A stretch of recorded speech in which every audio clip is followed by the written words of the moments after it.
बिस्मिल्लाहिर्रहमानिर्रहीम। अस्सलाम वालेकुम नाज़रीन, मैं हूं कंबर सैदी। प्रोग्राम देख रहे हैं आप डिबेट एट 8। नाज़रीन, पाकिस्तान, तुर्किया और सऊदी अरब के दरमियान दिफाई मुआहिदा हो गया। मक्का पैक्ट के मुताबिक किसी एक फरीक पर हमला, तीनों पर हमला तस्वुर होगा और ये एक हसीन इम्तिजाज है। पाकिस्तान की दिफाई कुव्वत, इसके साथ सऊदी अरब की माशी कुव्वत और तुर्किया की टेक्नोलॉजी, ये तीनों आपस में मिलेंगे तो एक मजबूत जो है मुआहिदा तीनों मुल्कों के दरमियान हुआ है, ताकि कोई भी बैरूनी ताकत हमला आवर ना हो सके। और ये मुआहिदा ना सिर्फ दिफाई ताउन को बढ़ाएगा बल्कि इक्तसादी ताउन को भी इन तीनों ममालिक के दरमियान फरोग देगा। अमरीका और ईरान जंग के बाद हमने देखा कि खित्ते के हालात तब्दील हो रहे थे और पावर स्ट्रक्चर की, पावर पॉलिटिक्स की एक दौड़ शुरू हो गई थी और ताकत का अदम तवाजुन जो है वो हमें खित्ते पे नजर आ रहा था। लेकिन ये एक मुआहिदा अब एक नई सिमत को मुतारिफ करा रहा है। इस सिमत में पाकिस्तान जाएगा, उसके क्या कॉन्सिक्वेंसेस होंगे, क्या फवाइद हम इसके ले सकते हैं, इस पर आज बात करेंगे। दूसरी जानिब बिलावल भुट्टो जरदारी, अगर मुल्क की सियासत की बात की जाए तो फिर से एक दफा हुकूमत को आड़े हाथों ले रहे हैं और आज उन्होंने कहा कि कश्मीर के अंदर तो आप हुकूमत बना नहीं सकेंगे, बल्कि आपकी तो अपनी विफाक की हुकूमत खतरे में पड़ी हुई है और आपको हमारे पैर पड़ना होंगे। बिलावल भुट्टो जरदारी जो है मुसलसल मुस्लिम लीग नून को निशाना बना रहे हैं। कभी वो उल्टी गिनती की बात करते हैं, कभी कहते हैं कि हुकूमत के दिन जो हैं गिने चुने रह गए। आखिरकार ऐसी स्टेटमेंट्स क्यों आ रही हैं? Mohsin Naqvi third party audit की बात कर रहे हैं। क्या काबीना के अंदर रद्दोबदल होगा? काबीना में जो मुख्तलिफ वुज़रा हैं उनकी कारकर्दगी जांची जाएगी? इस पर भी बात करेंगे। तहरीक इंसाफ की जानिब से 27 सितंबर की डेट दी गई है। 27 सितंबर को लॉन्ग मार्च मुतवक्की है, लेकिन इसके बाद तहरीक इंसाफ के अपने अंदर एक लड़ाई पड़ी हुई है। अलीमा खान साहिबा कहती हैं कि इतना लेट क्यों ऐलान किया है? ये 13 अगस्त को भी हो सकता था, अगस्त के महीने में भी ये तहरीक चल सकती थी। जबकि सोहेल अफरीदी साहब कहते हैं कि इस मार्च को हम फाइनल मार्च बनाएंगे और इमरान खान साहब को रिहाई दिलवाएंगे। इस पर बात करेंगे। हमारे साथ मौजूद हैं हुज़ैफा रहमान साहब, मुआविन ख़ुसूसी वज़ीर आज़म के, हमें ज्वाइन किया है। फैसल चौधरी साहब ने एडवोकेट हैं, पाकिस्तान तहरीक इंसाफ के रहनुमा भी हैं, हमें ज्वाइन करेंगे। हसन मुर्तज़ा साहब सीनियर रहनुमा हैं पाकिस्तान पीपल्स पार्टी के। बहुत शुक्रिया आप तीनों मोअज़्ज़ज़ मेहमान ग्रामी का। स्टार्टिंग फ्राम यू हुज़ैफा साहब, आज दोबारा से बिलावल भुट्टो जरदारी ने तकरीर की है और उस तकरीर का निशाना आपकी हुकूमत थी। इससे कबल वो कह रहे थे कि उल्टी गिनती शुरू हो चुकी है। अब वो ये कह रहे हैं कि आपकी हुकूमत विफाक में नहीं रहेगी और आपकी पार्टी को उनके पैर पड़ना पड़ेंगे।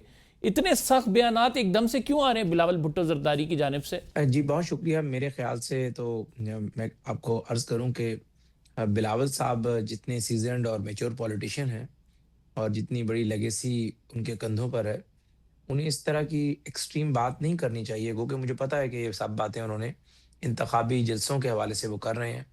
और चूँकि ज़ाहिर है तीसरा मोड़ अभी बाकी है कश्मीर का, और जो उन्होंने बातें की उसमें ये भी उन्होंने कहा कि अभी पीएमएलएन जो है हुकूमत बनाने की पोज़ीशन में नहीं है या पोज़ीशन क्लियर नहीं है।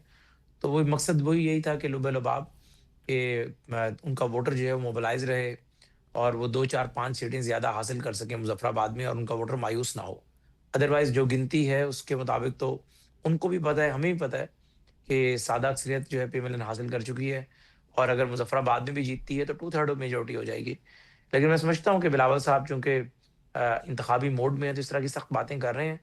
अदरवाइज़ अगर मरकज़ की बात भी करें, पहली बात तो ये पीपल्स पार्टी हमारी इत्तेहादी है और हम ज़ाहिर है मिलकर पिछले जो है वो तकरीबन 4 साल से इकट्ठे ही फेडरल गवर्नमेंट में किसी न किसी शक्ल में जो है वो मौजूद हैं एक-दूसरे के साथ। लेकिन असल बात ये है कि पीपल्स पार्टी अगर ना हो हमारे साथ, तो 2/3 मेजॉरिटी तो नहीं हम हासिल कर सकते, लेकिन सिंपल मेजॉरिटी पीपल पार्टी के बगैर भी हुकूमत के पास मौजूद है। और अगर आप अभी अदाद-ओ-शुमार अपने प्रोड्यूसर साहब से कहें कि वो इकट्ठे करके ग्राफ़िक्स की सूरत में आपके सामने चला दें स्क्रीन पर, तो आपको पता चल जाएगा कि पाकिस्तान पी मुस्लिम लीग नून, एमक्यूएम और आईपीपी और चौथी जमात जो है बाप पार्टी, इनके अगर वोट्स मिला लिए जाएँ और प्लस जो वो चंद अराकीन जो कि आज़ाद थे और वो पीटीआई में शामिल नहीं हुए 26वीं आईनी तरमीम के वक़्त, वो नून लीग का हिस्सा बने, जिनमें औरंगज़ेब खिची हैं, मुबारक ज़ेब हैं और बाकी लोग हैं। तो 169 नंबर तो ये ओपन हमारे साथ हैं और तकरीबन 15-18 नंबर पाकिस्तान तहरीक-ए-इंसाफ जिनको अपना समझती है, आज़ाद लोग हैं वो भी हमारे साथ हैं। तो तकरीबन 184-85 का नंबर तो वैसे मौजूद है, हमें 169 नंबर चाहिए। लेकिन हाँ, ये ज़रूर है कि पीपल्स पार्टी के बगैर हम आईनी तरमीम नहीं कर सकते। तो इसलिए शायद मेरे ख़्याल से बिलावल साहब की जो तकरीर है वो फैक्चुअल से ज़्यादा सियासी है और सियासी जलसों में आप इस तरह की तकारीर कर देते हैं। हुज़ैफ़ा साहब, आप समझते हैं कि क्या ये चीज़ वर्कआउट करती है आजकल के मीडिया के दौर में, सोशल मीडिया के दौर में, सियासी शऊर के दौर में, कि आप जब अपने मुखालिफिन को लताड़ रहे होते हैं, एक सियासी तकरीर कर रहे होते हैं वहाँ पे जज्बाती, तो लोग उसका कंपैरिजन भी कहीं ना कहीं ड्रॉ कर रहे होते हैं कि आप उसी हुकूमत का हिस्सा हैं या फिर आपने मिलकर हुकूमत बनाई हुई है। तो आपके क्या ख्याल है कि ये चीज़ बिलावल भुट्टो जरदारी जो है जज्बाती तकरीर करते हैं, ये वर्कआउट भी करती है या फिर बस महज एक सियासी तकरीर, चूंकि जलसा होता है तो वो सियासी तकरीर उन्होंने करनी है वो कर देते हैं? देखिए, इस सवाल का सबसे बेहतर जवाब तो बिलावल साहब खुद दे सकते हैं। लेकिन चूँकि अब आपने मुझसे कर दिया, मैं आपको गुज़ारिश ये करूँ कि हमारे साथ हसन मुर्तज़ा साहब मौजूद हैं। ये पीपल्स पार्टी के उन चंद लोगों में हैं जिनका अपना ज़ाती वोट बैंक है। हालात जैसे भी हों तो ये एमएनए, एमपीए इनके लिए बनना वहाँ अपने हलके से मुश्किल बात नहीं है और हमेशा जीत कर आते हैं साहिवाल से। गुज़ारिश सिर्फ़ ये है कि इस वक़्त चेयरमैन बिलावल के साथ जो मुशीरान हैं चंद एक, वो पंजाब के वो लोग हैं जो कि मुसलसल 3-4 इलेक्शन हारते आ रहे हैं। या नियर बुखारी साहब हैं, जो कि 2002 के बाद से कोई इलेक्शन जीते ही नहीं। तो वो लोग हैं जो कि ये समझते हैं कि शायद वो अपना तमाम एंगर पीएमएलएन पे निकलवा कर या बिलावल साहब से ऐसी तकारीर करवा कर कोई अपना मफाद हासिल कर लेंगे या पीपल्स पार्टी पंजाब में ज़िंदा हो जाएगी, ऐसा नहीं है। और मैं समझता हूँ कि ये बिलावल साहब को खुद सोचना चाहिए। वो वज़ारत उज़्मा की दौड़ के घोड़े हैं।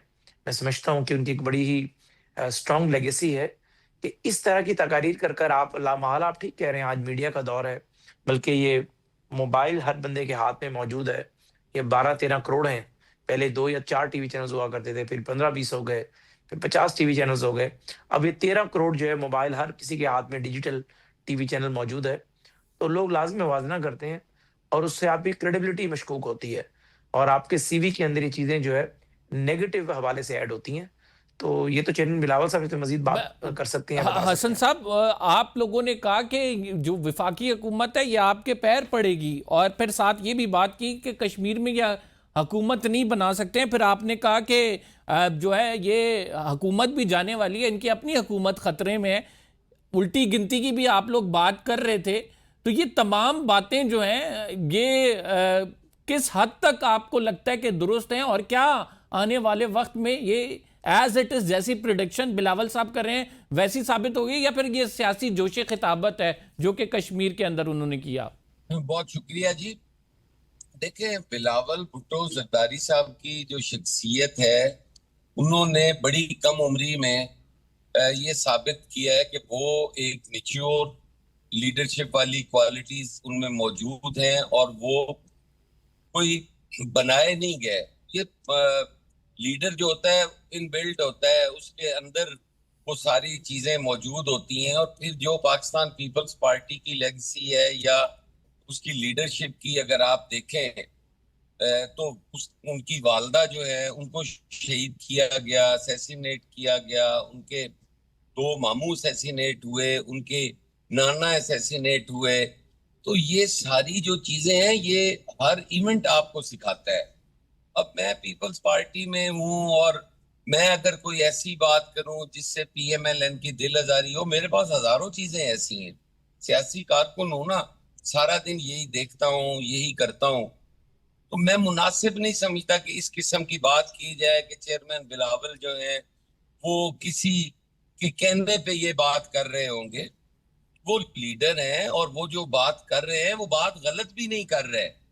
कश्मीर एक हमारा एहसास पॉइंट है, इसको हमें कतन भी इस अंदाज में नहीं करना चाहिए कि वहां पे रिजल्ट्स बदले जाएं, वहां पे बच्चों वाली हरकतें की जाएं जी कि 10 सीटें तो हमारी जेब में है जी और 11,000 से हमारी गिनती शुरू होगी जी।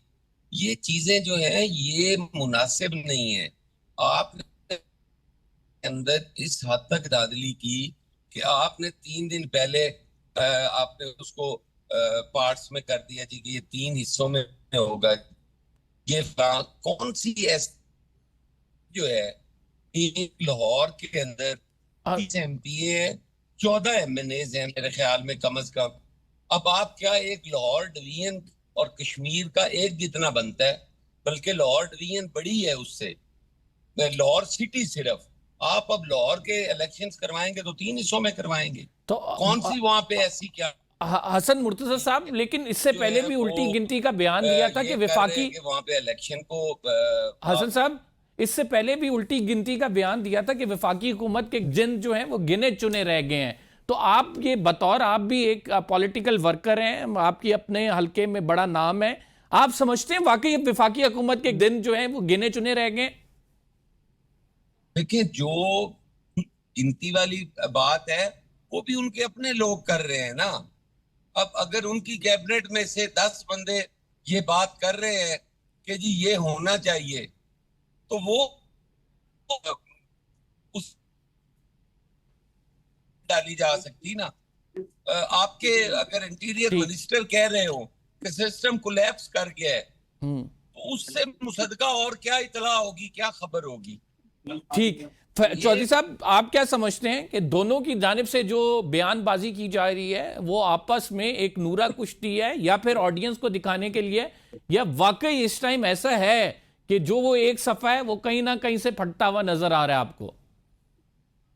देखिए सर, बात ये है शाजी के हसन मुर्तजा साहब हो गए, नदीम अफजल खान हो गए, या कुछ दूसरे लोग हैं जो कि प्योर पॉलिटिकल वर्कर्स हैं, इनकी सोच में और इनकी लीडरशिप की सोच में फर्क है। लीडरशिप से मेरी मुराद जरदारी साहब।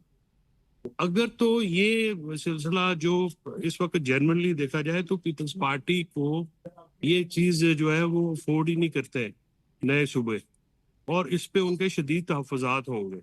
तो ये तहफ़्फ़ुज़ात को तो पॉलिटिकली देखा जाए तो it is rather impossible for them कि जी ये उस चीज को माने, और इनके पास गवर्नमेंट छोड़ने के अलावा फिर उसके उसके उसके अलावा तो कोई और ऑप्शन जो है बचता नहीं।